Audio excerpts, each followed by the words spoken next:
Are we doing this? Really? Wait for it. Are we doing this? Wait for it. How? What the fuck? WTF. And it's also, what the fuck? What's wrong with me? It's time for WTF. What the fuck? With Marc Maron. All right, folks, it's WTF. I am Marc Maron. You all know what that stands for. It does stand for what the fuck, which I think is the most important question we ask ourselves about everything today. But I am careful on this show to make sure I go both ways with WTF. There is what the fuck? Seriously, what the fuck? And then, of course, there's what the fuck? And I think those are both engaging ways to ask that question. On the show today, we've got David Feldman. He used to write for Roseanne, Bill Maher, Jon Stewart, won an Emmy, very funny comedian in a sort of wrong-minded way when he does his thing just right. I've also got to cop to an addiction I have that some of you may have as well, and it is Facebook. I'm addicted to Facebook. I'm not proud. I'm a little bit ashamed of it. But I think it's something that needs to be talked about because seriously, what the fuck? How is that a good use of time?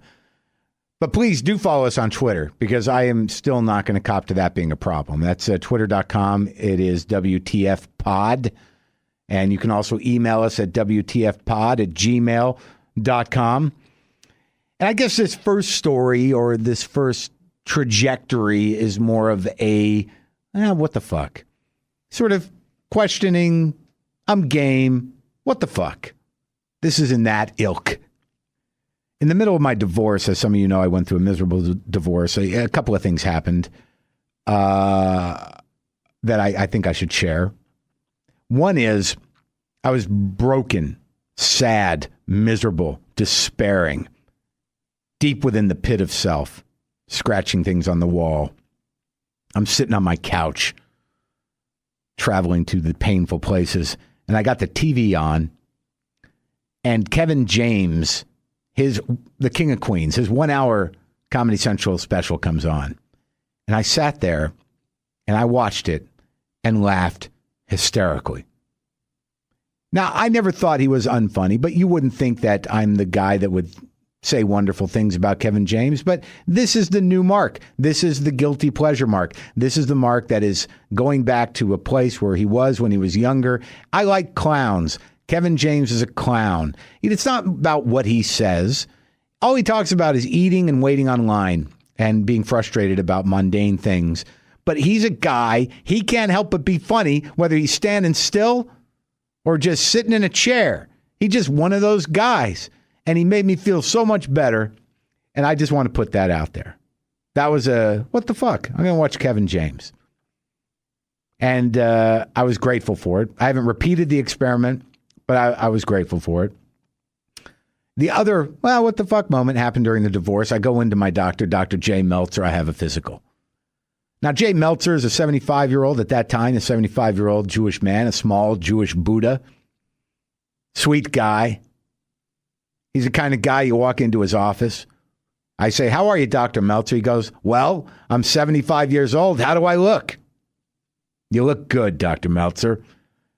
He goes, how are you? I tell him my sad story about being left, about the pain, about the this. He goes, all right, so it's a tough time.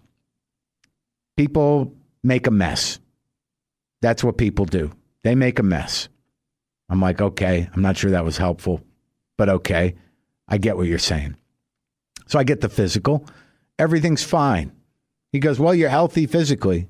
I'm sorry about what you're going through. And I go, well, thanks for seeing me, Dr. Meltzer. And I'm about to walk out. And he goes, listen, Mark, have you tried Viagra? Now, when somebody asks you that as a man who is vital and not at all depleted in that area or aged, you get a little defensive. So I said, no, no. Why would I want that? I don't want Viagra. I don't need Viagra. And this little Jewish Buddha looks at me and he goes, and he smiles and he says, listen, it's not about need. This is a great drug. This is a fun drug. It goes out of your system in 24 hours. It's terrific. And he was ecstatic. It's making me well up with excitement right now. just thinking about how excited this man was about this drug. And I said, I don't know. I guess, you know what? What the fuck? All right. I'll try it. Why not? Why not? I'm miserable. I'm upset. I'm emotionally broken. Give me a script for a few of those. So he does. And I got to be honest with you. Erectile dysfunction is a made-up disease. I used to do a joke about it back in the day, which was, erectile dysfunction, what kind of disease is that? That's not a disease. Maybe it doesn't want to go in there for a reason. And that is probably true, whatever that reason may be. But I'll tell you something about Viagra. It's not just old people taking it. It's not just those couples you see who are in their 50s or 60s that, walk on the beach or get on the motorcycle or dance in their kitchen.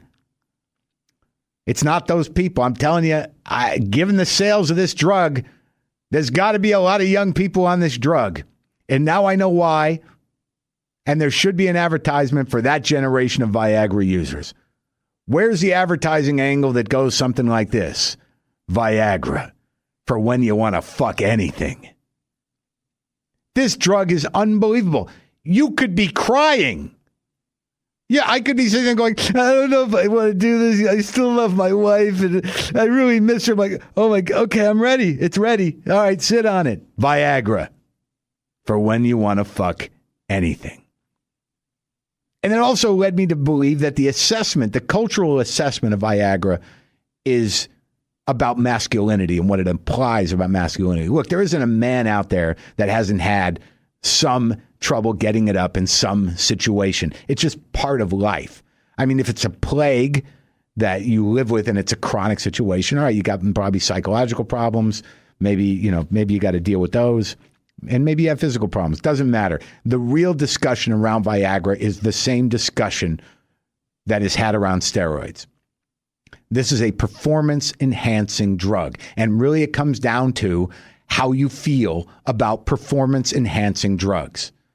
Because to be honest with you, if you don't know how to fuck, Viagra's not going to make you fuck any better. It's just going to make you fuck longer and harder. And that may be better, but I'm telling you, there's a talent to it. You got to be perceptive. You got to have some sense of what the other person wants. I mean, there's a lot to it. It's not unlike baseball. If you take steroids, it's not going to make you hit a ball better. If you don't know how to hit a ball going in, you're not going to have the miracle of hitting the ball. You're just going to be able to fail at hitting the ball in a much stronger way.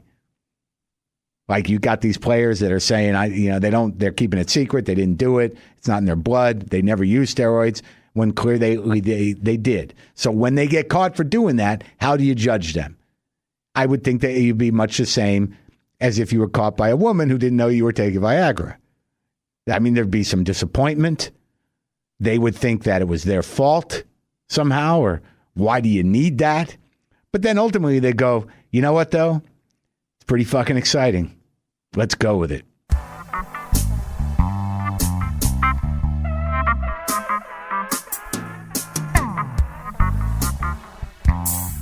Well, this is Joe Lieberman. Oh, no. Why are you for spending $1 trillion to give health care to people? Why do you want to do this? Aren't you an Orthodox Jew? Don't you know better? I'm very excited to have this next man. I met this man for the first time when I worked in San Francisco, 1992.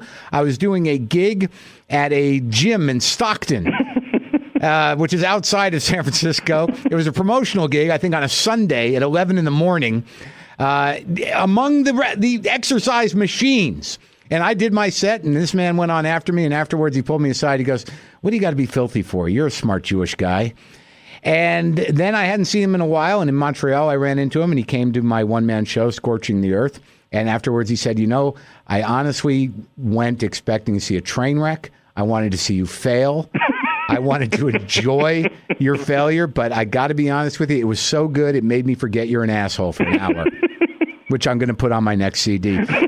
He's also an Emmy-winning writer and comedian. He's written for Roseanne, Real Time with Bill Maher, The Daily Show with Jon Stewart. David Feldman, thank you for joining us. It's an honor. After watching your one-man show in Montreal, you were great. But I have a question. Yes, sir. Why do you have to talk about important things? Why can't you just curse? I try to do both. I'm trying to mix it up. I felt that just cursing doesn't work as well as in integrating important stuff. But a lot of times, what the cursing does is just propel the jokes into the garbage. Well, congratulations on your podcast. It's great. I think you're going to have a lot of fun doing these things because I started doing one, and there's a lot of freedom. But it's a good way to do, how they call journalism history in progress, yes. First draft of history. Mm-hmm. The podcasts are fun because they're like, I use them as like a first draft of ideas, and it's a really good, safe space to experiment with thoughts and ideas, and there are no consequences. It's amazing the freedom available when absolutely nobody is listening. I mean, it's one of those great. It's a great thing about America and about technology that you can just speak out into the void and absolutely have no expectation of anyone giving a shit and say whatever you want. That's there's a good joke or for your act. Hold on, let me write it down. Hang on. In America, we have freedom of speech as long as nobody's listening. Okay. That's what Clear Channel has proven. That's good. That you can say whatever you want. Okay, this is one of those moments where I'm like, I'm doing that, right? You're not going to do it, right? It's yours. It's my gift to you. Okay, good. Or your gift to yourself. I don't know who came up with it. But the point I'm making is I've been driving up and down the coast. With any purpose or? Well, we spend half our time in San Francisco and half our time in L.A. Mm-hmm. And my kids were going to a performing arts camp. Cazadero Camp, Performing Arts in Berkeley. You have Jewish kids, right? Because you're both Jewish, right? Well, it's a mixed marriage. What is your wife? She's a blood and I'm a Crip. Oh, okay. All right. But we're proving that an inter-gang relationship can work. And we've combined actually, she's Irish Catholic and I'm a Jew. Yes. I don't know if you know that by my name, David Feldman. So what we've done for the kids is we've combined the best of Hanukkah with the best of Christmas, and we call it Hamas. It's a beautiful holiday. Every Hamas, now my kids were raised Jewish. They've been bought and bar mitzvahed, and anyway. But yeah. Well, I mean, I was going to say that I went to a performance art camp in Pennsylvania when I was a teenager, and the greatest thing about it, I don't know if they let your kids do this, but I certainly hope so. They let us smoke. And they let us play guitar all day long. And I thought, my parents, I really love my parents. I went up there with a carton of cigarettes and a guitar, and I had the greatest summer of my life. What was the name of the camp? Lighthouse Arts and Music Community. And it was run by who? It was run by Satanists, by satanic hippies. No, it was run. I don't know who it was run, but I don't know why the hell they let us smoke. I mean, I was 15, 14 years old, but they just didn't stifle it. And I just thought it was great. It was better than high school. Was it a Jewish camp, performing arts camp?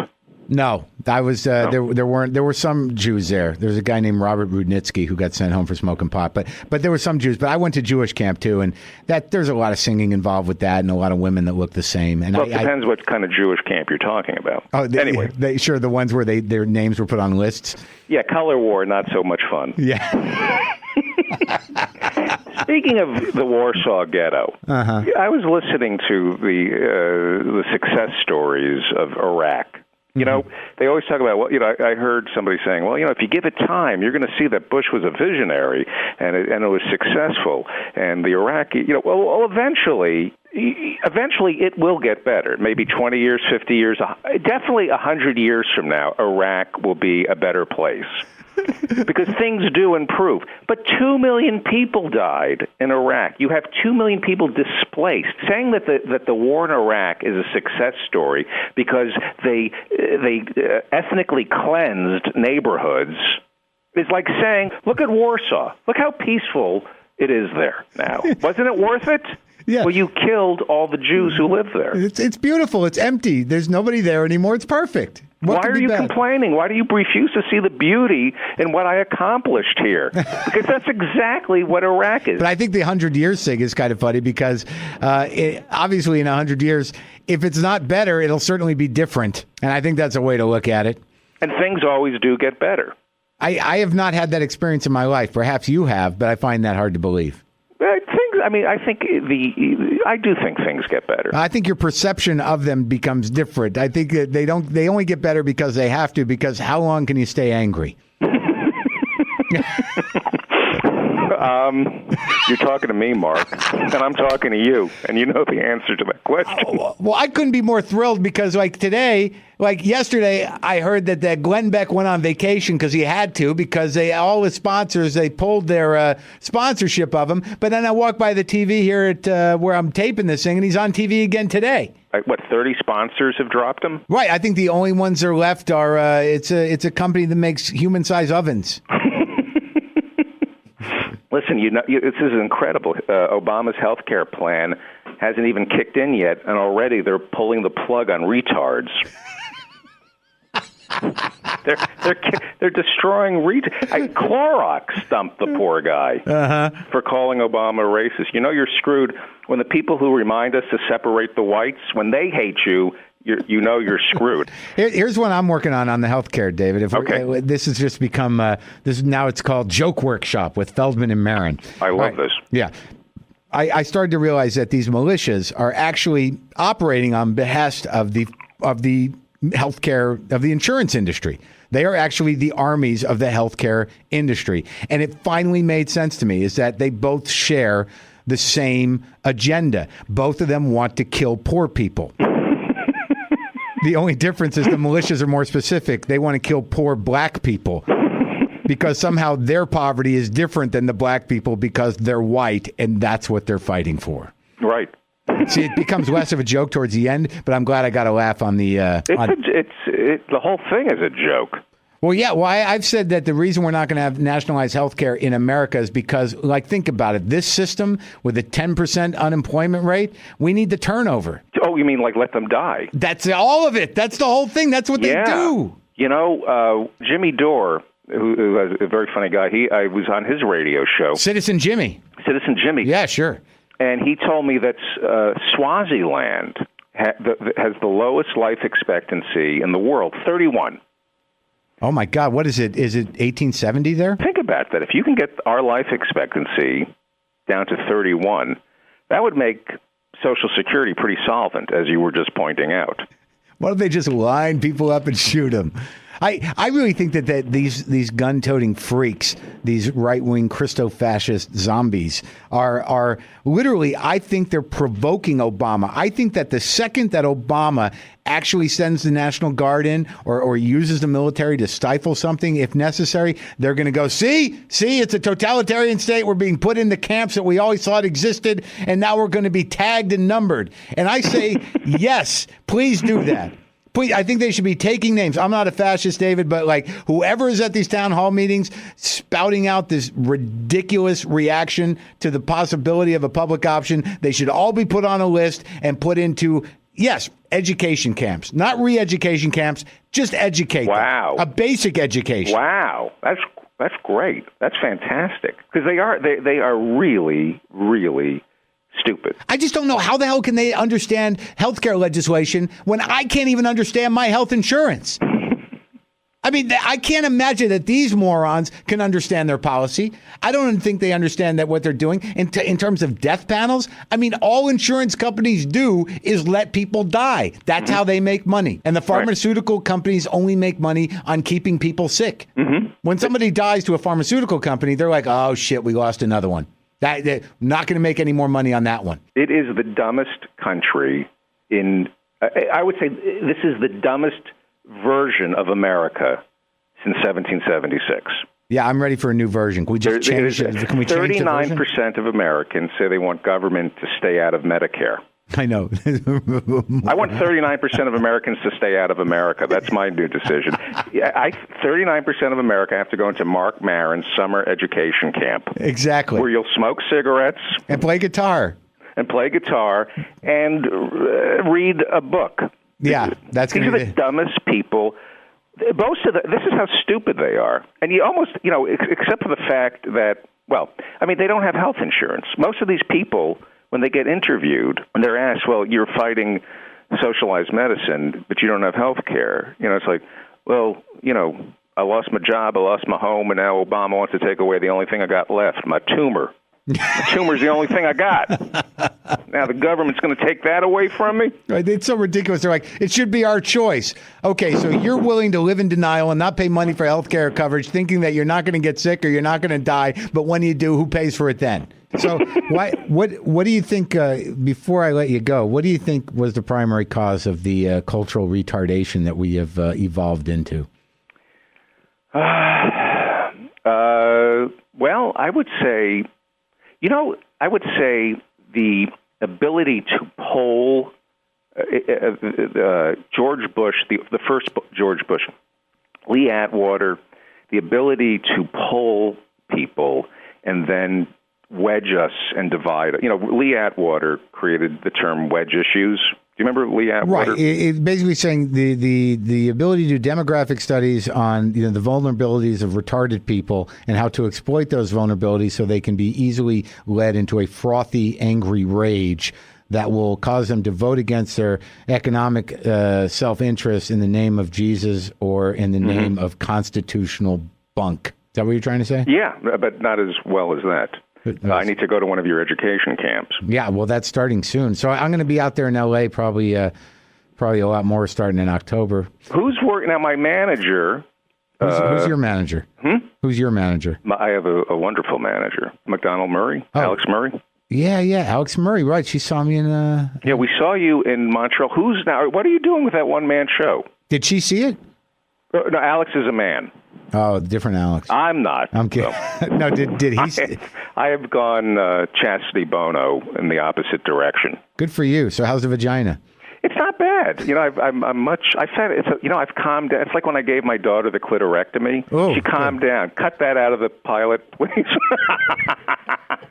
Yeah, we'll pull that. That's the second time God damn it. That's the second time I did that. What, brought up her clitorectomy? No, I said, You promised you wouldn't admit it in public anymore? No, I was doing an interview yesterday, and I said, I had a joke about Franklin Roosevelt. Oh, Rush Limbaugh. Somebody said, well, what about Rush Limbaugh saying Barack is trying to be the black Franklin Roosevelt? And I said, what, Franklin Roosevelt wasn't black? I mean, every black guy I know is named Franklin or Roosevelt. That's beautiful. Yeah, well. That's classic Feldman. Yeah, well, I don't like to do racist stuff, and then I got 3 angry emails calling me a racist. Fuck them. Yeah, I know. My joke, I do a joke where I say, like, I'm not racist, but I'm nervous. It's not ethnicity specific. It's really case by case. It's not racism until it turns into a generalized hatred of a specific type of person. So I'm still at phase 1, which I think is human and tolerant. But I love you, and thanks for being on the show. Hey, this was a lot of fun. Can I plug my podcast? I want you to right now. I'm going to plug my podcast? Right now. DavidFeldmanComedy.com, and you can find it on iTunes. And it's David Feldman Comedy on iTunes. Just type it in. And I'm telling you, you're going to love these podcasts. They're great. All right, David, take care. I'll see you in L.A. in October. Right on, buddy. Okay, bye.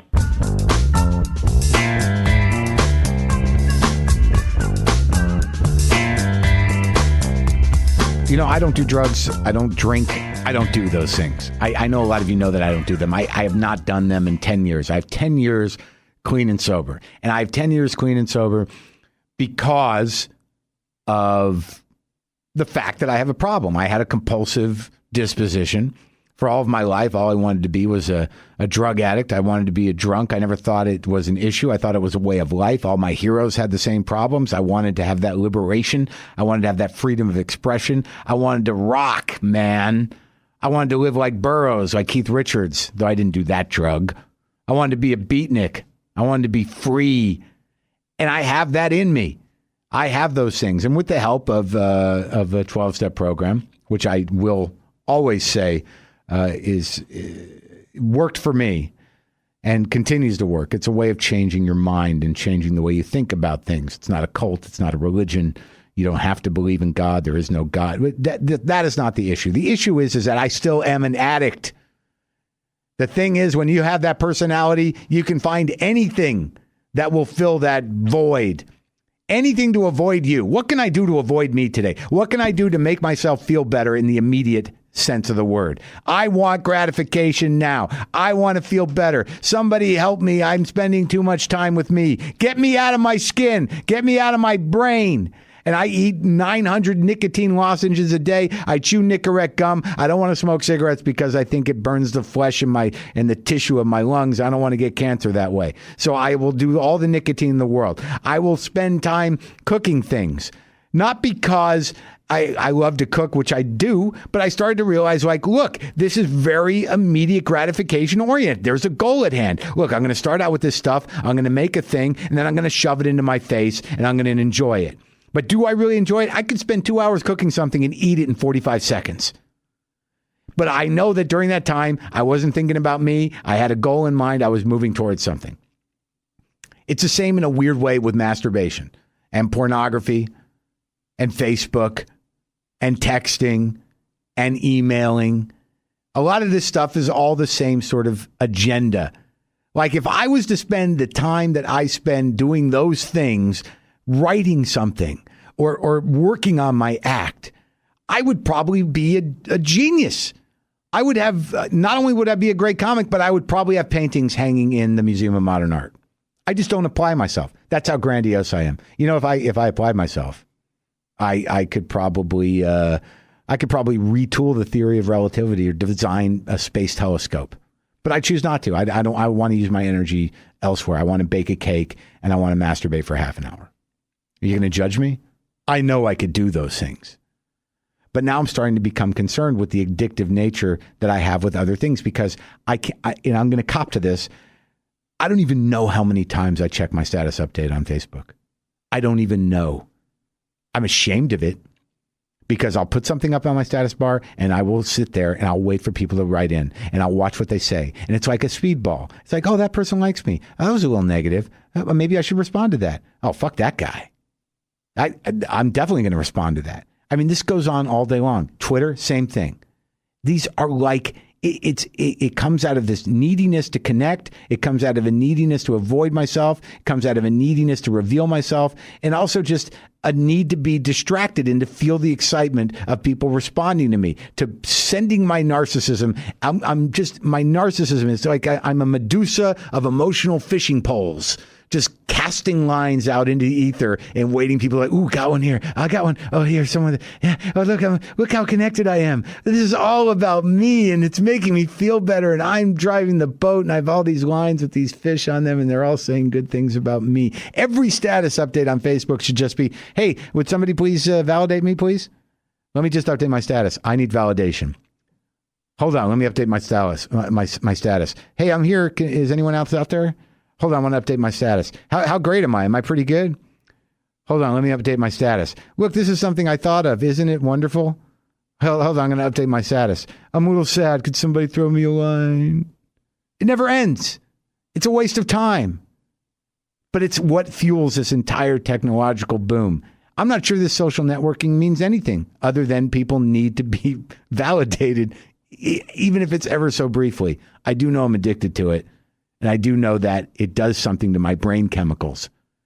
And I do know that I should, you know what? I'm going to put that in my status bar. This is doing something to my brain chemicals. Thank you. Let's see where that goes.